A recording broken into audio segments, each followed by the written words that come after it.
Vamos a platicar de cómo eran las familias. Vamos a hablar desde después de la Segunda Guerra Mundial, donde hay un orden económico y social diferente en el mundo. Cómo queda esa familia y después en qué se empieza a convertir hasta llegar a lo que es el día de hoy. Ahorita no vamos a platicar de cómo se produjo ese cambio, solamente vamos a ver estos dos tipos de familia, cómo contrastan de manera muy importante. Y la siguiente vez vamos a hablar de cómo se generó ese cambio y las consecuencias, tanto en las personas, en las parejas, como en las familias de ese cambio. Entonces, ¿qué aspectos positivos tenía la familia de antes? La familia de hace 50 años. Número uno, había una estructura muy clara en la familia. Estaban los abuelos, que tenían cierta jerarquía, estaban los padres y estaban también los hijos. Había ese orden. Dentro de los hijos también existía un orden en donde el hijo mayor tenía un lugar de autoridad dentro del subsistema de los hijos. Entonces el hermano mayor tenía cierta autoridad sobre los hermanos menores. No solamente autoridad, sino también había un tema de cuidado, de protección, etcétera, etcétera. Entonces, en estas jerarquías, la autoridad era muy clara y la autoridad se asumía. La autoridad era el padre, la madre, los hijos. Ahorita no vamos a decir si eso estaba bien, si estaba mal, solamente vamos a describir cómo era una familia y cómo es más o menos hoy la misma familia.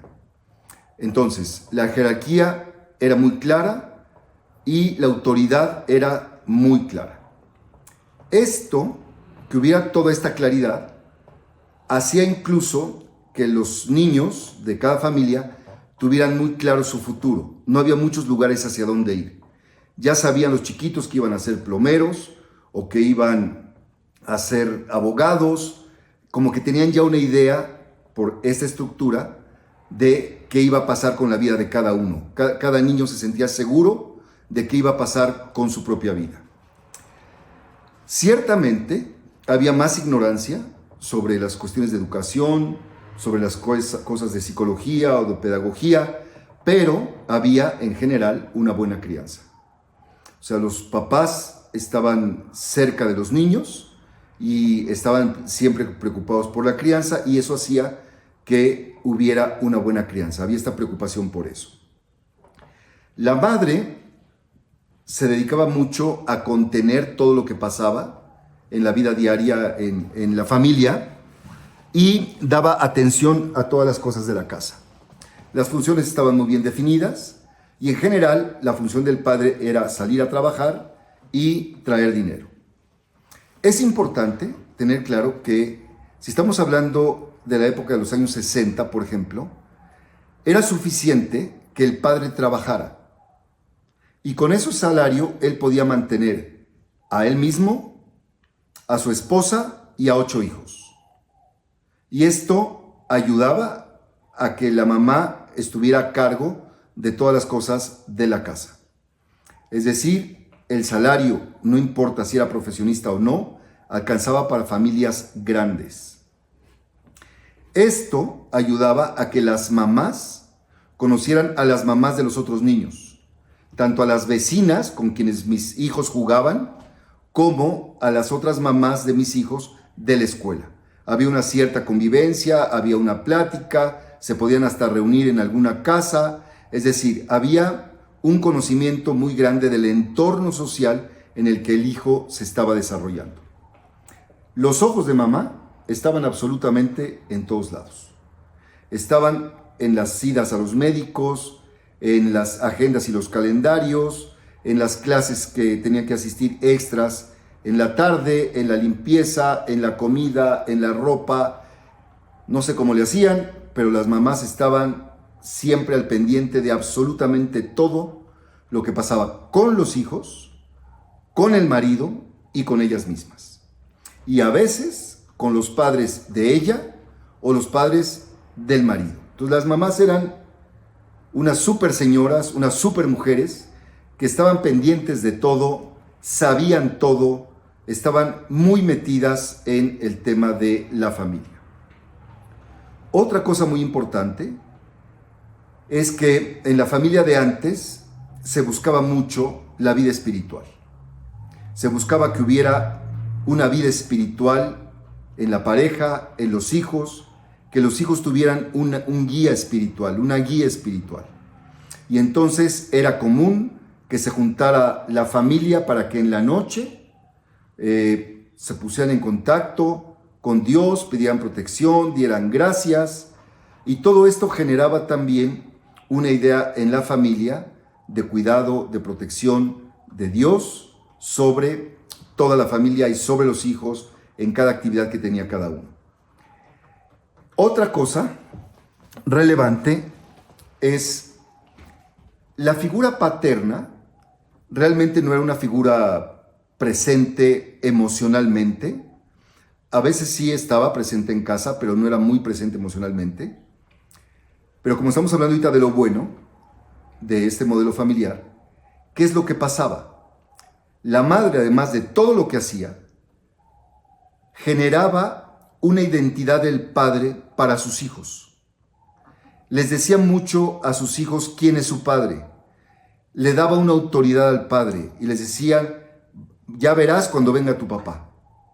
Cuando papá no podía ir a una actividad o no quería ir a una actividad escolar de los niños o de cualquier otra índole, la mamá lo cubría, mentía y decía, es que tu papá no puede, es que tu papá trabaja mucho, es que todo lo que tu papá hace lo hace por ustedes, él se desvive por la educación de ustedes.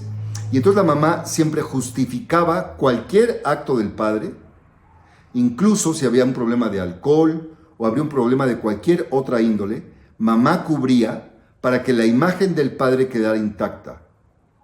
Y esto psicológicamente le daba a los hijos cierta seguridad. Pensamos que puede ser justo o no, eso es otro tema, solamente estamos describiendo lo que pasaba en ese momento. Entonces, la mamá, además de todo lo que hacía, generaba una buena imagen paterna ante sus hijos. ¿Qué podemos pensar de la parte negativa de esta anterior estructura familiar? ¿Qué cosas malas había? Desde luego, una de las cosas más importantes es que había un patriarcado y en este patriarcado, desde luego, había un abuso. Ese abuso no era solamente sobre la esposa, sino era también sobre los hijos. El papá no explicaba, el papá ordenaba, muchas veces era de forma agresiva y esto lastimaba mucho la autoestima de la esposa y la autoestima de los hijos. Mucho de lo que papá hablaba y decía y la forma como se comportaba lastimaba mucho la autoestima de los hijos. Es decir, el papá tenía un sillón, tenía una silla en el comedor, él tenía que ser servido, en el momento que él se sentara tenía que estar servido y todos los demás tenían que rendirle pleitesía al padre. Estas cosas, desde luego, que generaban una idea de una autoestima menor que la autoestima que podía tener el padre. También es esta idea de ser la autoridad del padre provocaba que no hubiera una buena comunicación de él con su esposa, de él con sus hijos, de sus hijos con él, de la esposa con él. La esposa decía, no molesten a su papá, no le estén diciendo sus cosas, él tiene que descansar, él no tiene tiempo.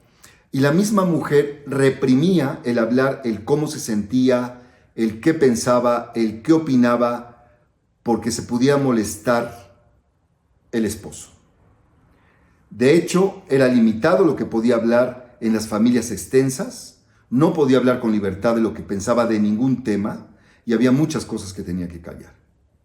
Por supuesto, una cosa importante que tenía que callar era la sexualidad. Lo que pasaba al interior de la pareja no podía hablarlo ni siquiera con su esposo. Hoy en día sigue existiendo un poco este tema, no como antes, pero no hemos podido todavía resolverlo. Entonces, la comunicación con papá era realmente limitada, no era algo libre donde yo podía expresar todo lo que pienso y todo lo que siento.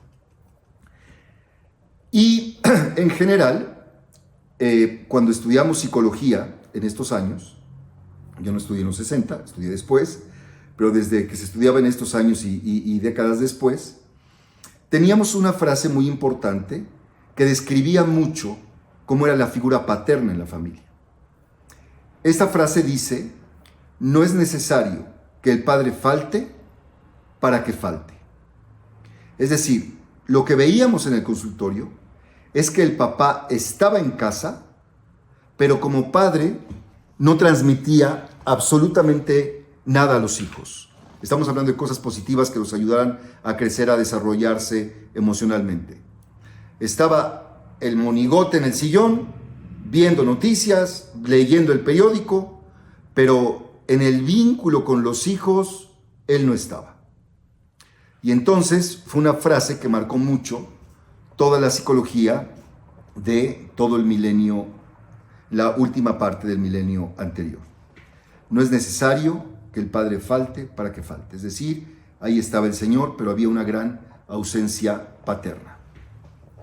No solamente se le toleraba esta ausencia, justificada por el poder del dinero y por otras razones, sino que se le permitía el autoritarismo, se le permitía incluso la infidelidad.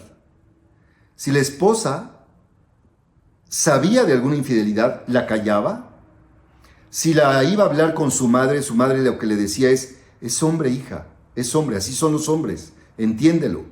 Y ella tenía que callar, lo tenía que tapar ante los hijos y tenía que vivir esta amargura sola. Entonces, esto es algo que, por supuesto, era muy negativo en ese esquema anterior, donde el hombre tenía derecho a ser autoritario, a ser infiel y a abusar en su rol de todos los demás.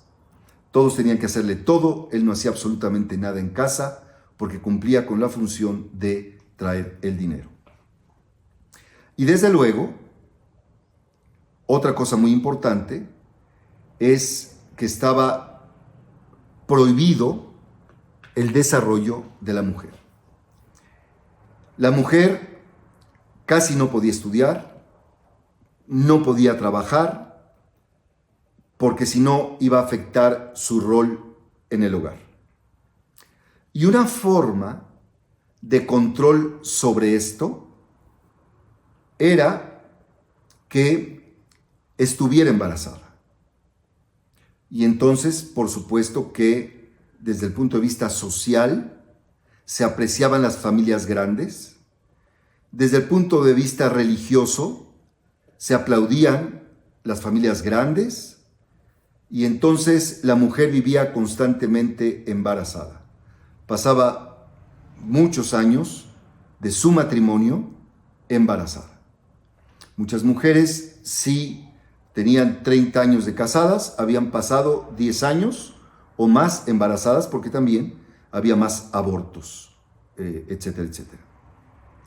Entonces, esto, por supuesto que encadenaba a una mujer, porque embarazada no podía tener trabajo, embarazada era más difícil que ella fuera infiel, embarazada tenía que estar más en casa, y desde luego con hijos pequeños y seguidos tenía que estar muchísimo tiempo en casa. Entonces, las posibilidades de desarrollo de la mujer eran sumamente bajas. Si nos acordamos de lo que hablamos la vez anterior, nos vamos a dar cuenta cómo la energía del padre, donde hablábamos que la energía se repartía entre la mía y que la deposito en otro, vamos a ver que en este tipo de familia, en el padre, la energía estaba puesta en él. Había, por supuesto, un narcisismo de los hombres. Porque no solamente yo mi energía la ponía en mí porque yo hacía lo que yo quería, sino que además mi esposa y mis hijos también depositaban su energía en mí al traerme los zapatos, servirme, preocuparse por mis cosas, no hacerme ruido, dejarme dormir la siesta, etcétera, etcétera. Entonces, lo que se vivía era un narcisismo de los hombres, así se educaba a los hijos varones, las hijas mujeres tenían que servir a sus hermanos hombres, y entonces se generaba esta cultura de un gran narcisismo en los hombres. ¿Qué pasaba en la mujer? Si seguimos bien lo que hemos platicado hasta ahorita, vamos a entender que la energía de la mujer, la de ella, estaba totalmente distribuida entre su esposo y sus hijos. Y entonces esta energía del yo, en donde yo me amo, crezco, me desarrollo, me ensancho mis habilidades, no estaba. Y por supuesto que es obvio, lo que hablamos la vez pasada, si yo no deposito energía en mí, voy a tener una autoestima muy baja, voy a tener inseguridad, me voy a sentir inferior, y esto es lo que mediaba, esto es lo que ocurría en este tipo de familia.